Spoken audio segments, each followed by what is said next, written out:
So I have a lot of emotions and feelings towards the club.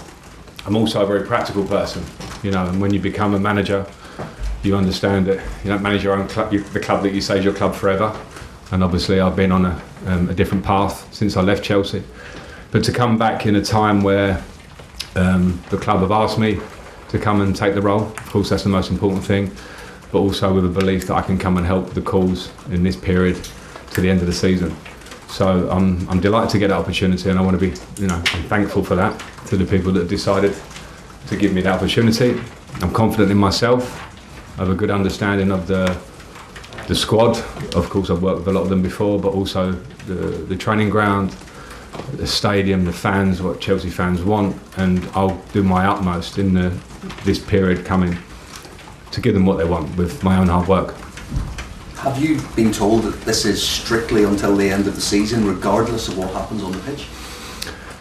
No, but I think the role and the explanation of my role speaks for itself and the period that I'm here for. So on that term, I'm not getting anywhere ahead of myself.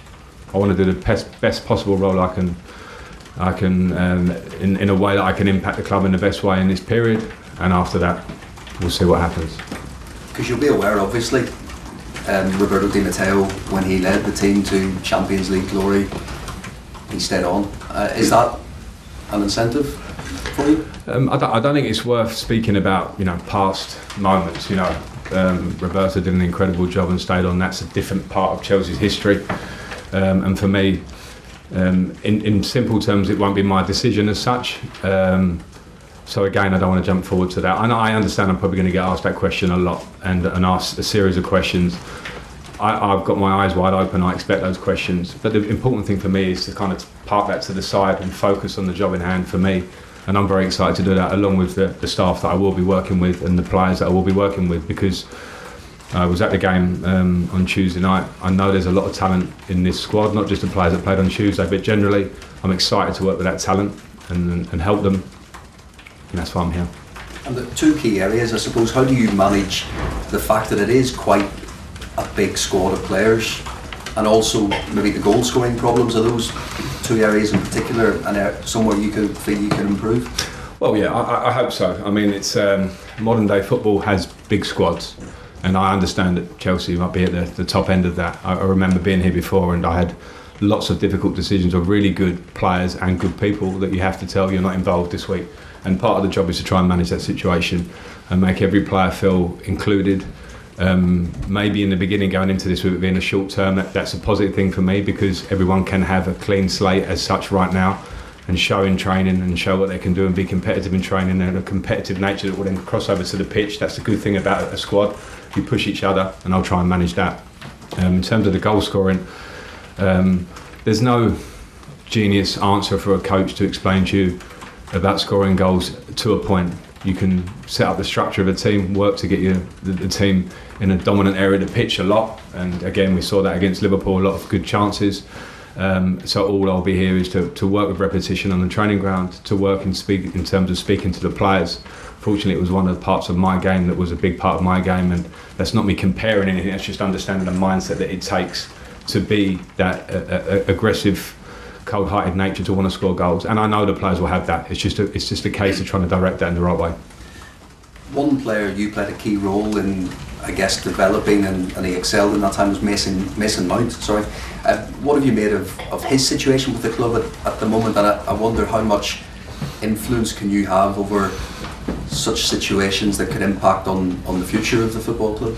I don't know enough about it to talk about it, and I think it'd probably be wrong for me to delve into anything other than Mason has always been a fantastic player for me, from my days at Derby, the impact he had there, to when I came back to Chelsea.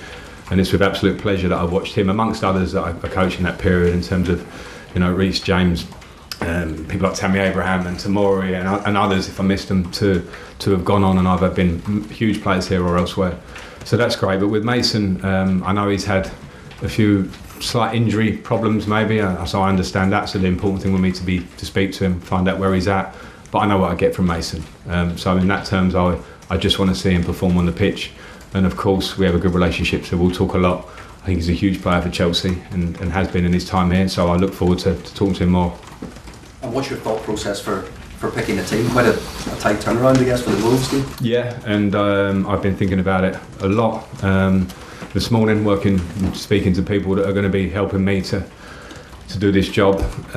So I have my idea about where I want to go. And as I say, I watched the team, and credit to Bruno who took the team. I want to say credit to Graham Potter, who I don't know that well, but everything I see about him is a good man and a very good coach. And sometimes maybe for whatever reason things don't align, don't work, whatever. I've been in that situation personally.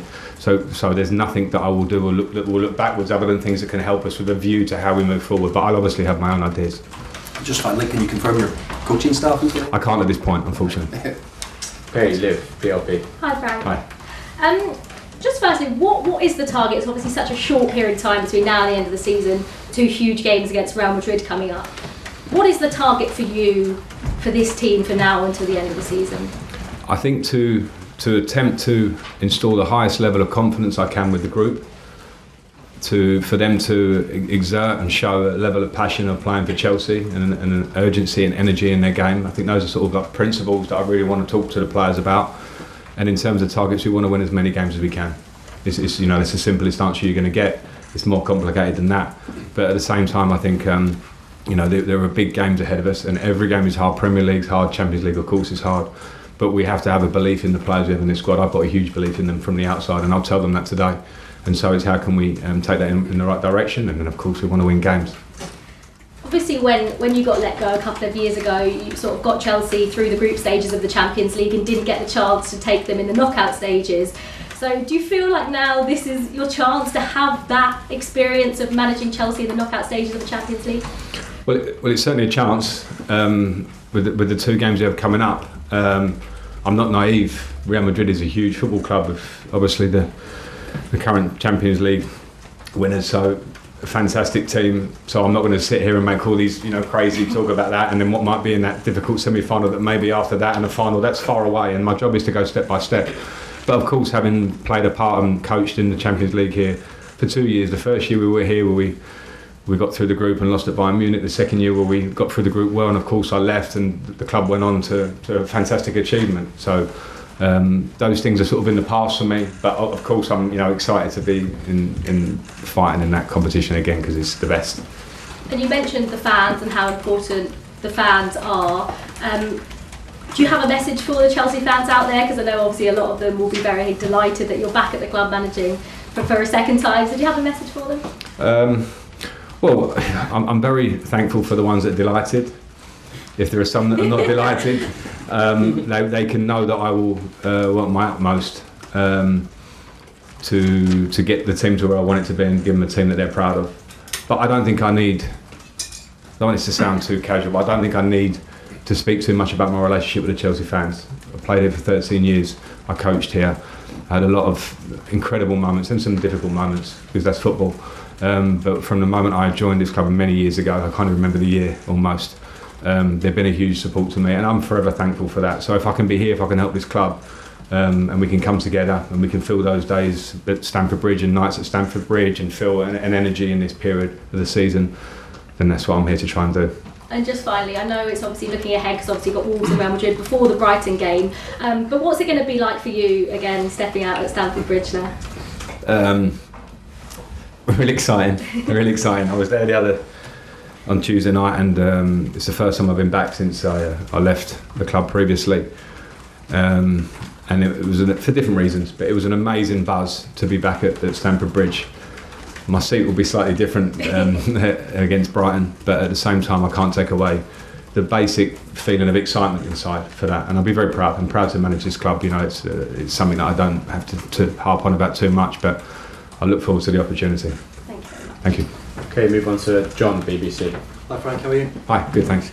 Can you explain how it all came about, when you got the phone call? Was it a surprise when you got the call?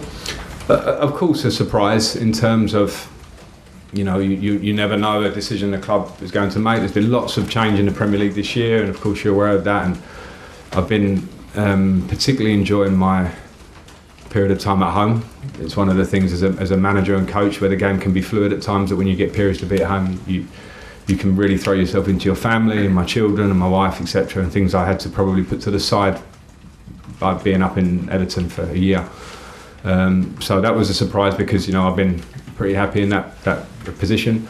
But when I spoke to Paul and Lawrence in the last 24 to 48 hours, and they put forward what this is now and what it's ended up being, it was obviously for me, as I said in the beginning, a decision that was not simple. Chelsea Football Club can't be a simple decision. You have to take things into account personally, what it means to your heart and what it means to your head.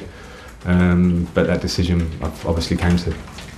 And you've obviously had some big challenges already in your managerial career, but how big a challenge is this one? Especially, you've got 5 days, 6 days to try and prepare a team for Real Madrid.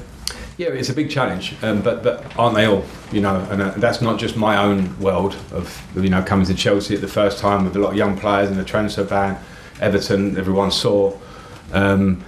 That's my story. Every manager will have that story. Everything's a challenge. We're seeing how the Premier League is, so I have complete sympathy for all managers that maybe lose jobs, move on, and also congratulations to managers that have success, because I know the work. So I'm ready just to put my work into this challenge that's in front of me and take it day by day. I've got a clear idea of what I want to do in this period. But the biggest thing for me now is to be able to speak to the players and to feel them out on the grass and try and impact them. Are you surprised where Chelsea are at the moment, 11th in the Premier League, given you've spoken about the squad and the quality that is in the squad? I don't think football can surprise you really like that.